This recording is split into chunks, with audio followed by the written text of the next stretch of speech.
Maka menyoronyo kamu lai sujud kajariung masjid hana pernah de.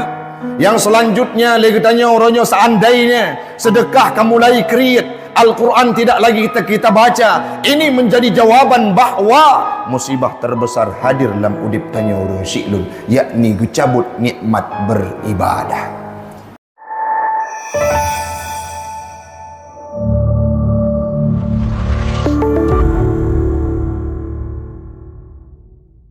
Masjid-masjid yang gebaca, yang imam baca ayat lebih panjang supaya banyak ibadah yang kita lakukan. Olehnya jam-jam luhur menjelang sahur kita khatamkan Al-Quran 1 juz per malam. Apakah selepas Ramadan itu kita tinggalkan semuanya? Ini menjadi pertanyaan yang paling mendasar dalam kehidupan kita. Maka menyoronyo kamu lai sujud kajariung masjid hana pernah de. Yang selanjutnya lagi tanya orangnya, seandainya sedekah kamu lai create Al-Quran tidak lagi kita baca, ini menjadi jawaban bahwa musibah terbesar hadir dalam udip tanya orang syiklun, yakni gecabut nikmat beribadah. Wa qala al-ulama, gekelli ulama dalam beberapa pendapat mereka, sawabul hasanati al-hasanatu ba'daha, pahala gejuk oleh Allah Ta'ala, balasan terhadap kebaikan yang dilakukan oleh seseorang. Apa buktinya? Orang tersebut akan melakukan kebaikan berikutnya. Itu mencerminkan bahawa ibadah kedanya sebelumnya diterima oleh Allah. Itu pendapat para ulama. Puasa tanya muhi puasa yang diterima oleh Ramadan hana alergi dengan ibadah. Puasa tanya puasa yang diterima oleh Allah Ta'ala oleh Ramadan hana merasa berat untuk kita berpuasa kepada Allah. Puas ibadah baca Quran tanya diterima dalam bulan Ramadan. Setelah Ramadan tidak pernah sungkan kita untuk mentadabbur Al-Quran. Bersedekah kita rajin, ibadah kita kuat. Kalau seperti itu yang kita lakukan, ini menampakkan bahwa kalau kita korelasikan dengan pendapat para ulama tadi, ibadah kita yang diterima oleh Allah Ta'ala. Tapi orangnya padu menala, orang syiklun, orang-orang yang rasa-rasanya diterima ibadah, puasa dalam bulan Ramadan, tetapi selepas Ramadan mereka meninggalkan segala aktivitas yang sudah dibentuk oleh kurikulum Ramadan itu sendiri.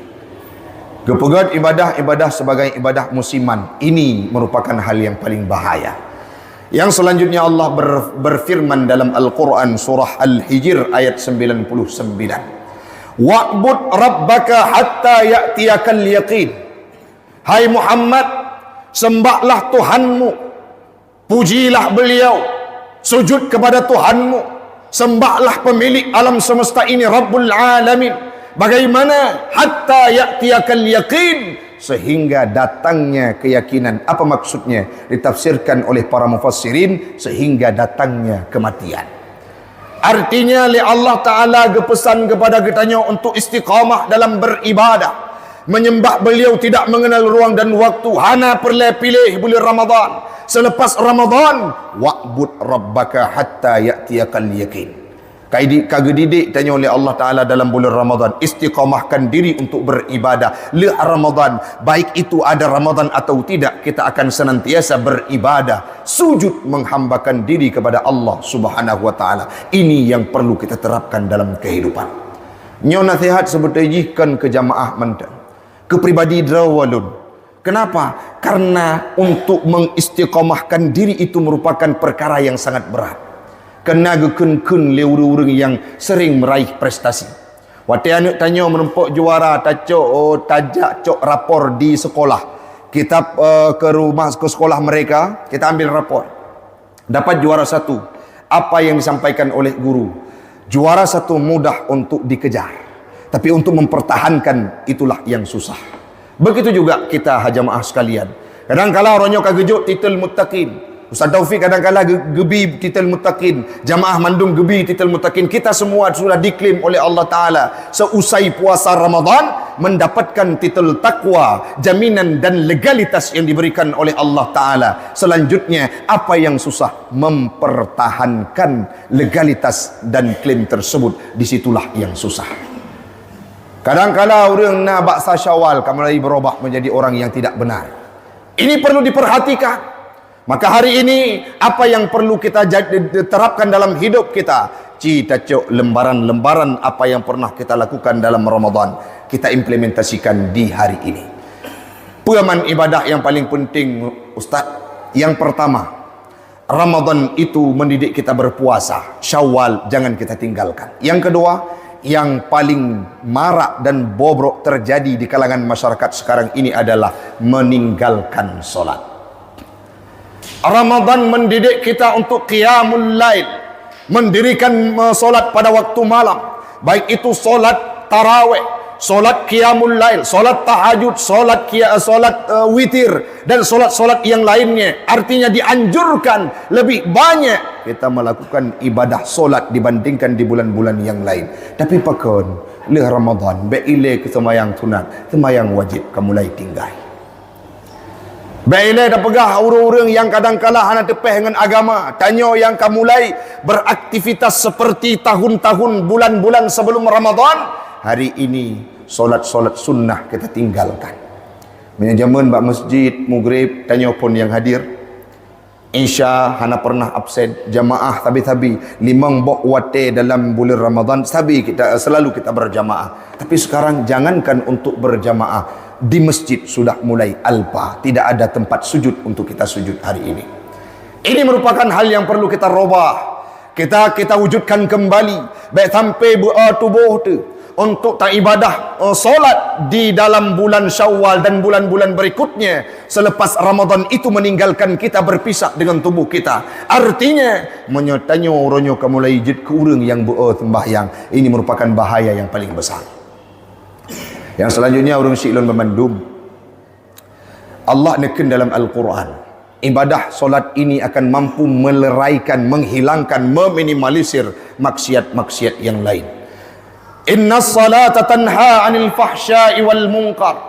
Solat ini akan mencegah kemaksiatan dan kemungkaran.